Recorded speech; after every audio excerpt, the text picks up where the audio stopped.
All right, welcome to this edition of Cautionary Tales from the World of Education, AI edition. In today's educational landscape, it's clear that technology is playing a bigger role in student learning, teacher learning and teaching. But we also see that the integration of this technology is going to bring forth, and already has ethical challenges that the educators and students both have to navigate. Um, so we're going to look at three real life cautionary tales, so to speak, around AI in education, really around the world.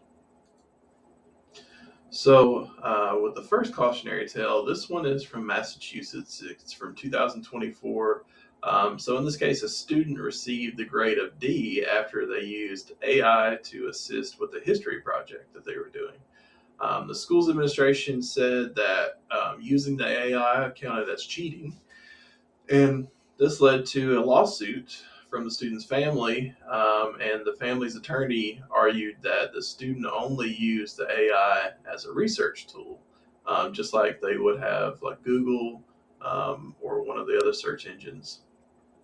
And they used it during the outline phase of the project. So uh, it really this kind of dilemma underscores how ambiguous some of the policies and LEAs really are around AI usage in the school setting. So I can say that my LEA, of course, I don't teach, but the one that I taught in and the one that I live near, their policy manual doesn't state anything about AI, but it does talk about acceptable use of technology. To prevent misunderstandings and issues in these areas, what I would suggest would be, and this really goes for anything, but clearly define a policy and be specific. Define acceptable and unacceptable uses of AI in academic work. And what does that look like? If that's going to be left up to the teacher, it needs to state that in the policy. Um, they need to provide PD to the teachers on all the different AI applications and tools, and what are the ethical considerations when using those. And then for students, the students also need to have some kind of training or education on how to incorporate AI into their learning process and doing that ethically without crossing any boundaries. So the second, and actually the third, you'll see come from Australia, but I read some articles about this first one was privacy concerns with AI. I think I mentioned this in another video I posted where we talked a little bit about AI, but in Australia there was an inquiry into AI tools in schools being used to monitor kids' moods, their behaviors, and that was it really raised some concerns from parents and the public. Of course, the people conducting the inquiry. It highlighted that there was a risk of unauthorized data collection, and even through video and other aspects could potentially lead to exploitation of children, and then exploitation of their data by third party companies. Just like I don't know how many times I've done this, but I'm sure other people have. You mentioned, wanting to see a movie or go to a specific place to eat, something like that, and next thing you know, all of the ads on your social media or other things are all about that, whatever that one thing was that you talked about.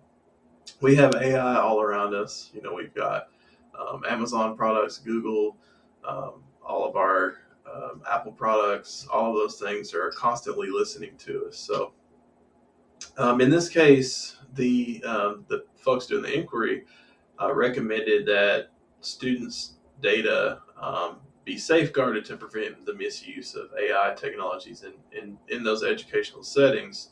While again, the district that I used to work in emphasizes a safe and secure environment, there's nothing that really talks about AI driven monitoring. So again, I would suggest developing a comprehensive policy or procedures that govern the collection, storage, and use of student data, ensuring that it complies with any privacy laws that we have to operate under in the educational setting. And then looking at parental consent because parents weren't informed that their students were being monitored. Having a procedure to obtain that consent and to record that would be very important. And then also to regularly inform stakeholders of why that data is being recorded or why things are being captured in that way. The last cautionary again is also from Australia, but this involved a student who observed a big difference in schools that were allowed to use AI and schools that were not in her school district and schools that she had uh, attended. She felt the inconsistency led to unequal learning opportunities and confusion among students, and I could see that where you have schools that allow the use of AI technology and then others that don't. Obviously, you would think that one school is going to have a little bit more of an advantage over another, and their educational experiences they have.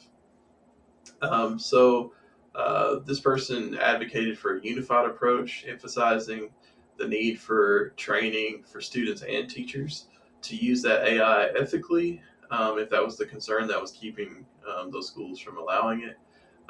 Again, the school district that I taught in, they aim to help students become responsible, self-directed learners, which is from their policy handbook. But they don't have anything in there really to guide in this area either.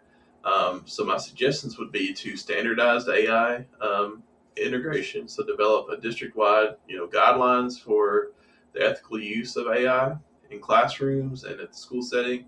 Offering training programs for teachers to know how to use the tools in their teaching methodologies or activities, so that they feel comfortable and that so they integrate them seamlessly, and ensure that all schools have equitable access to the different tools. That might mean that they have to spend a little money to pay for those different tools and that kind of thing.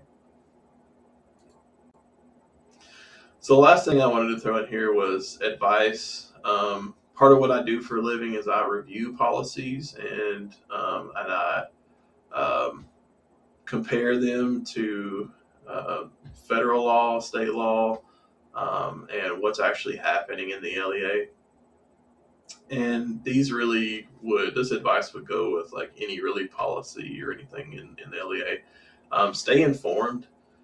So make sure you update yourself on any technologies, requirements in the laws, that kind of thing, as they change. I know that in some areas there are constant changes, so it's hard to keep up. But attending those PD and state meetings, those kind of things is important. Fostering open dialogue with students and parents to get that feedback, to be able to discuss those ethical uses of technology. In this case, implementing clear guidelines, establishing and communicating clear policies regarding the technology use in classrooms is important here. Um, and then you always need to consider the well-being of a student's, of all the students, considering what is the impact of the technology being used or what it would be the impact if technology is not used. Looking at the privacy, mental health, and just overall development of the student is very, very important. And by adhering to those principles, I think in education we can do a better job of monitoring and using these different technologies because they're here whether we like it or not. And they can be very useful, but obviously they could also be used for things that are not great. So um, yeah, thanks for listening to my Michael talk.